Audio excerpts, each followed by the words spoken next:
दोस्तों, एक घने जंगल में एक अघोरी बाबा की कुटिया होती है और उस कुटिया से एक महिला के चीखने और चिल्लाने की आवाजें लगातार बाहर तक आ रही थी।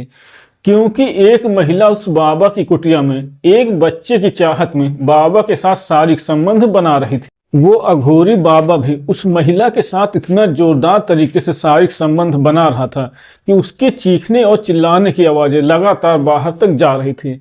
दोस्तों, एक महिला अपने पति के होते हुए भी एक अघोरी बाबा के साथ क्यों शारीरिक संबंध बना रही थी, जानने के लिए आप सभी लोग बस कहानी में अंत तक बने रहिएगा। नमस्कार दोस्तों, मैं हूं राजन यादव। आप सभी का स्वागत करता हूं अपने YouTube चैनल पर एक नई कहानी के साथ।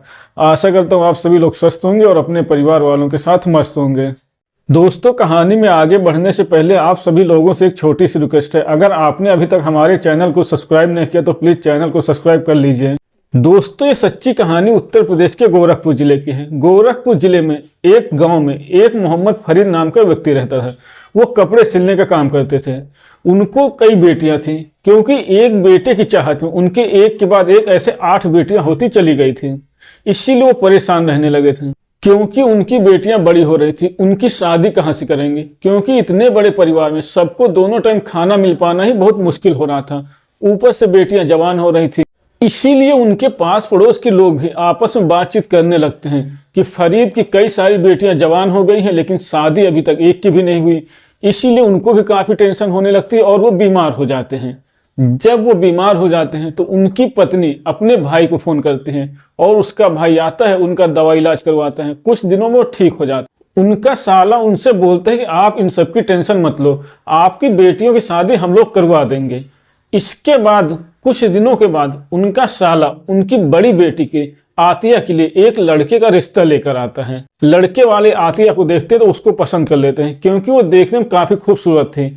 इसके बाद दोनों की शादी तय कर दी जाती है और तय की गई डेट को उनका निकाह कर दिया जाता है। अब निकाह हो जाता है तो आतिया अपनी ससुराल आ जाते हैं।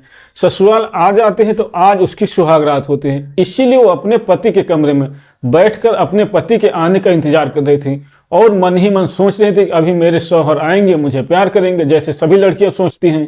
यही सोचकर सभी लड़कियों की तरह आतिया भी खुश हो रही थी। थोड़ी देर बाद उसके कमरे में उसका शौहर सलमान आता है। वो आतिया को सलाम बोलते हैं, आतिया उसका जवाब देते हैं। सलमान उसके पास बैठ जाता है और दोनों बातचीत करने लगते हैं। थोड़ी देर तक बातचीत करने के बाद सलमान आतिया को प्यार करने लगता है। थोड़ी देर तक दोनों प्यार करते हैं। उसके बाद सलमान आतिया के एक एक करके सारे कपड़े निकाल देता है और आतिया के साथ शारीरिक संबंध बनाना शुरू कर देता है। आतिया का शौहर आतिया के साथ काफी देर तक शारीरिक संबंध बनाता रहता है, लेकिन उसको पति सुख नहीं मिल पा रहा था। उसको समझ नहीं आ रहा था ये क्या हो रहा है। इसीलिए उसको गुस्सा आने लगता है और वो अपने पति को अपने ऊपर से हटा देती है। हटाने के बाद जब देखती है अपने पति को, तो उसको नजर आता है कि उसके पति का प्राइवेट पार्ट बहुत छोटा है। जब आतिया अपने शौहर सलमान का प्राइवेट पार्ट देखती है तो वो देखकर दंग रह जाती है और अपने पति से बोलती है, जब तुम्हारा सामान इतना छोटा था तो तुमने मेरे से शादी क्यों करी? तुमने तो मेरी जिंदगी बर्बाद कर दी, तुमसे तो कुछ हो ही नहीं पा रहा है। लेकिन सलमान उसको समझाता है और शादी की पहली रात थी, इसीलिए आतिया भी ज्यादा कुछ नहीं बोलती।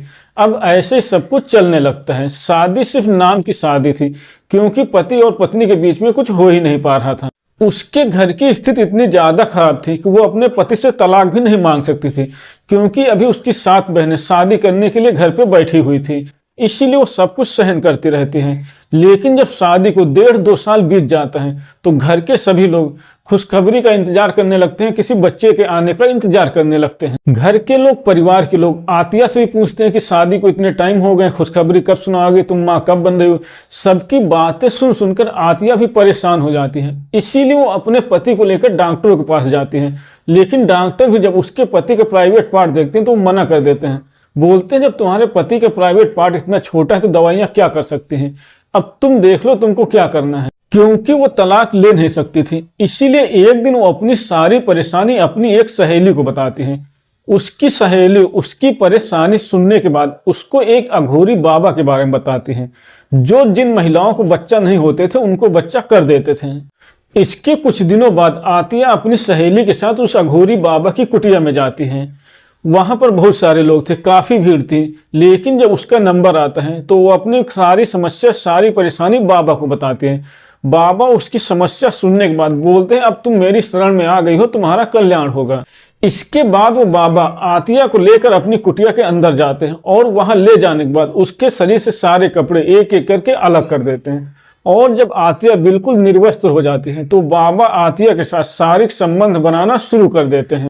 वो अघोरी बाबा थोड़ी देर तो आराम से शारीरिक संबंध बनाता है, लेकिन थोड़ी देर बाद वो अपने रौद्र रूप में आ जाता है और आतिया के साथ बहुत ही दर्दनाक तरीके से शारीरिक संबंध बनाने लगता है।